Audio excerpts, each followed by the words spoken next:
I think I got my first cookbook at the age of 4. Cooking has been in my blood for a very long time. I am Chef Mel and I'm the very proud owner of Vanilla Zulu Culinary Adventures, which is based in Tenerife in beautiful Brisbane. I think most people, when they think about a cooking class, their first thing is they get terribly intimidated. So everyone loves to eat, and learning how to cook, at least they get to take something home with them and share with their friends and family, so we send the happiness home with them as well.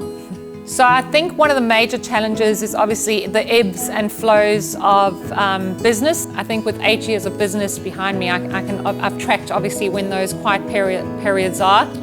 I think the best advice I could give to someone who's thinking, oh, should I grow or should I stay, is definitely do a business plan. It's a big amount of work to move a premises or to grow, so you've got to be really enthusiastic about it before you start off. But I've also got my product range where I've got my own designer spices. So that's something that I would like to promote, is have that extra leg of income for when it is quiet, have that foodie product, supporting the business as well. Food is always changing. You can never know everything about food, and it's really important just to give that little bit of everyday excitement to your family meals.